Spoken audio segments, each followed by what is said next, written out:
नमस्कार दोस्तों, मैं संदीप कुमार कौशिक आप सभी का आपके अपने कार्यक्रम एस्ट्रोनॉमोलॉजी 456 में हार्दिक स्वागत करता हूं। दोस्तों, आज हम बात करने जा रहे हैं कर्क राशि मार्च माह 2025 में इनके साथ क्या अच्छा हुआ और किन क्षेत्रों में इन्हें सावधानियां बरतने की आवश्यकता पड़ेगी। जैसा कि आप लोग देख ही रहे, तीसरे भाव में केतु है और आपके अष्टम भाव में सूर्य के साथ शनि विराजमान है।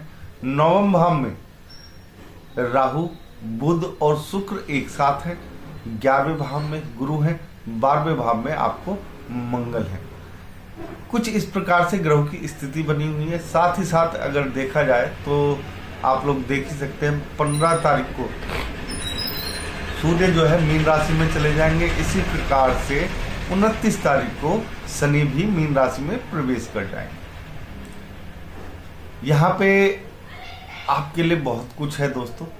इस महीने एक तरीके से देखा जाए तो आप लोगों को बहुत कुछ सावधानियां बरतने की भी आवश्यकता पड़ेगी, लेकिन अगर देखा जाए तो आपका स्वयं जो है आप लोगों का मन थोड़ा सा ऊपर नीचे अप डाउन होता हुआ दिखाई देगा। ये एक तरीके से ढैया से पहले का अंतिम माह है जो खत्म होने वाली है आपकी। तो यहाँ पे आप लोगों को अपने चंचल मन को संभालना पड़ेगा। इसके साथ आप लोग अगर देखा जाए तो आपको परिवार की तरफ से भी काफी सपोर्ट मिलती हुई यहाँ पे दिखाई दे रही है, या आप लोग अपने परिवार को सपोर्ट करने के लिए कुछ ना कुछ नया कर सकते हैं।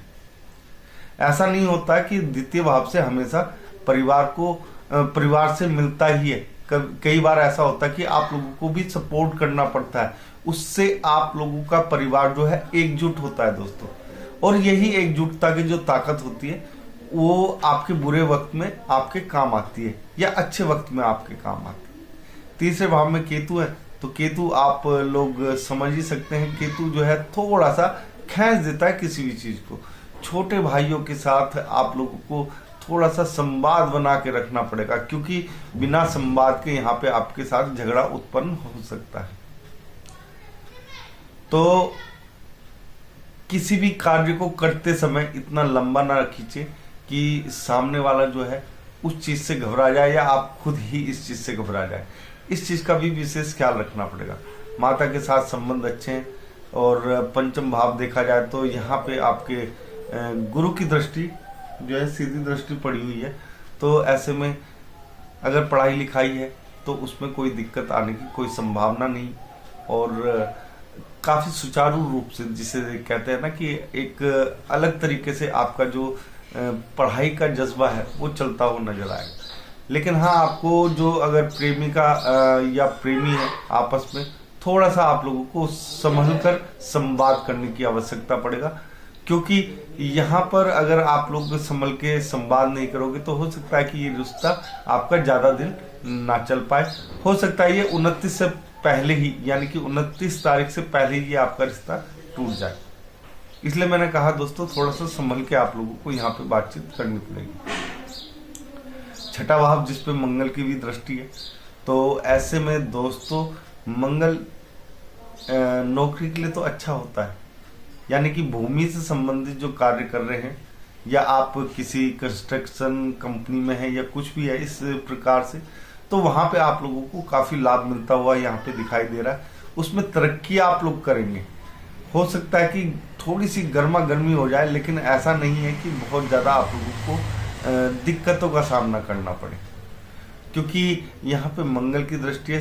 देखो, मंगल होने से एक चीज का फायदा तो आपको मिलेगा कि आपके जो दुश्मन है वो आपसे ऊपर नहीं उठ पाएंगे, यानी कि कहीं ना कहीं दबते हुए नजर आएंगे। जिस चीज का फायदा आप लोगों को नौकरी में, या नौकरी अगर आप बदलने वाले हो तो उसमें मिल जाएगा। कोशिश ये करें कि आप लोग नौकरी ना बदलें इस समय, क्योंकि अगर कहीं और जाते हैं तो वहां पे उतना मान सम्मान नहीं मिल पाएगा दोस्तों, जितने के आप लोग हकदार हैं। तो यहाँ पे इस चीज का विशेष ख्याल रखना पड़ेगा आपको। लेकिन एक चीज मैं कह देता हूँ, धन आपके पास अच्छी मात्रा में आएगा और उस धन का फायदा आप लोग उठा सकते हैं अपने आने वाले समय के लिए। सप्तम भाव की अगर बात की जाए तो सप्तम भाव में कुछ ऐसा है नहीं जिसकी चर्चा की जाए, लेकिन हाँ, व्यापार जो है आपका अच्छा चलेगा। खास तौर से अगर भूमि से संबंधित कोई चीज है तो उसमें आप लोगों को काफी फायदा होगा। यानी भूमि से संबंधित जो भी व्यापार है, जैसे खेती बाड़ी हो गया या कंस्ट्रक्शन कंपनी होगी आपकी खुद की, या प्रॉपर्टी डीलिंग का कार्य हो गया, तो इस तरीके की जो चीजें हैं उनमें आप लोगों को बेहद ही ज्यादा लाभ मिलता हुआ यहाँ पे दिखाई दे रहा है। एक चीज और दोबारा से मैं ये कहूंगा यहाँ पर कि पार्टनर से आप लोगों को सावधान रहने की आवश्यकता पड़ेगी दोस्तों यहाँ पर, क्योंकि कहीं ना कहीं पार्टनर जो है आप लोगों को धोखा दे सकते हैं। तो उनकी तरफ से थोड़ा सा आप लोगों को संभलना पड़ेगा, क्योंकि कोई भी चीज जिससे आप लोग कमाई कर रहे हैं अगर किसी के हाथ से जाती है तो उसे बुरा लगता ही है। तो यहाँ पर आप लोगों को इन चीजों का ध्यान रखना पड़ेगा। एक तरीके से पति पत्नी के रिश्ते देखे जाए तो उसमें थोड़ा सा ऊपर नीचे तो होगा ही होगा, लेकिन आप लोगों को थोड़ा संवाद करने से बचना होगा यहाँ पर। यानी कि बेफालतू की जो एक संवाद हो जाता है ना आपस में पार्टनर के साथ, उससे बचना है आप लोगों ने।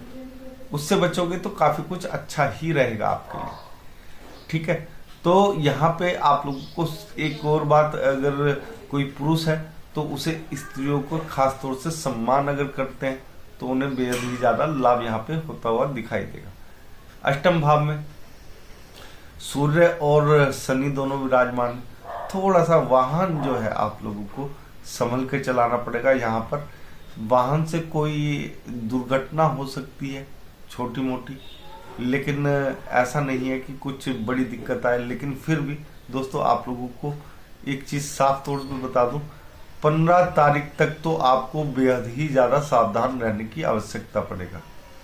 तो यहाँ पे इन चीजों का ख्याल रखें। लेकिन एक चीज और है दोस्तों, जब भी शनि और सूर्य की जो युति है वो अष्टम भाव में बनती है तो कुछ ना कुछ एक तरीके से देखा जाए तो व्यक्ति को आगे बढ़ाने का कार्य करती है। यहाँ पर ये जिस, अगर कोई एक तरीके से देखा जाए जिस चीज की व्यक्ति ने कल्पना नहीं की होती है ना, वो चीज तक मिल जाती है यहाँ पर। तो एक तरीके से देखा जाए तो ये बहुत ही अच्छा कॉम्बिनेशन बना हुआ है आपके अष्टम भाव में। इससे ज्यादा घबराने की जरूरत नहीं है। कई बार कई चीजें जिन्हें देख के हमें डर लगता है लेकिन वो हमारे अच्छे के लिए होती हैं। यहाँ पे वही अच्छाई आप लोगों को आगे चलने के लिए प्रेरित करेगी। भाग्य भाव में शुक्र, राहु और बुध है, तो आप समझ सकते हो कि भाग्य बहुत ही उत्तम रहेगा और बहुत ही अच्छे तरीके से कार्य करेगा। यानी कि जो मैंने बताया ना अष्टम में कि कई बार ऐसी चीजें होती जो आपको देख के डर लगता है लेकिन होती आपके अच्छे के लिए, वही चीज मैं बताने जा रहा हूँ दोस्तों। भाग्य यहाँ पे बहुत ज्यादा साथ देगा। तो भाग्य जब साथ देता है तो दोस्तों बहुत कुछ चीजें आपके पक्ष में होती हुई नजर आती हैं।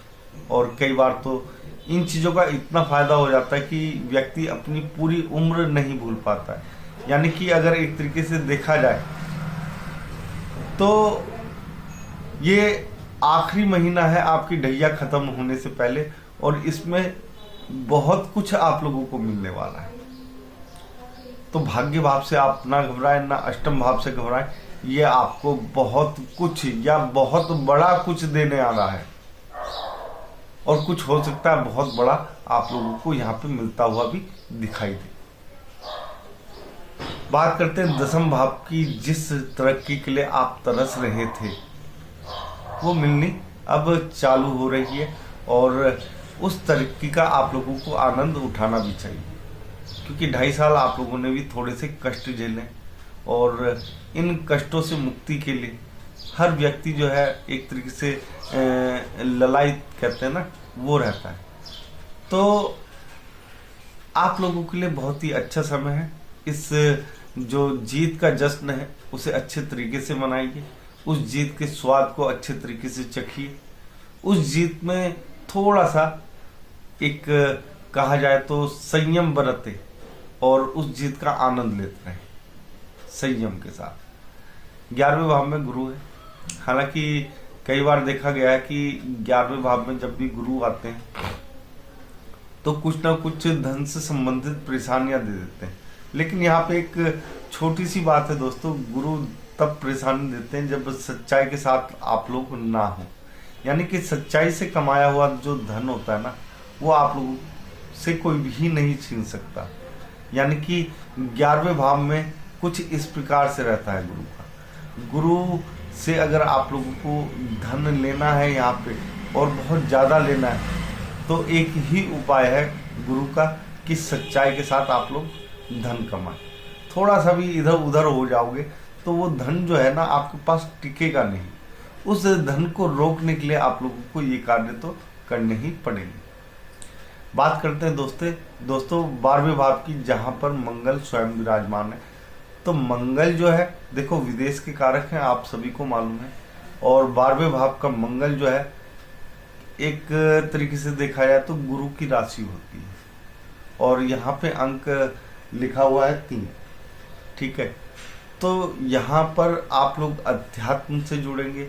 हो सकता है कहीं ना कहीं आध्यात्मिक यात्रा जो है वो आप लोग करते हुए नजर आएंगे।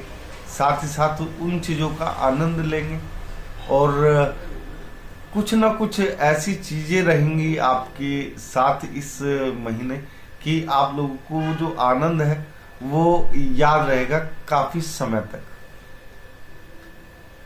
दोस्तों आज के कार्यक्रम में बस इतना ही। अगर आप लोगों को हमारा ये कार्यक्रम पसंद आया है तो कमेंट बॉक्स में जय श्री राम लिखना ना भूलें और आप सभी मित्रों को भी हमारा जय श्री राम।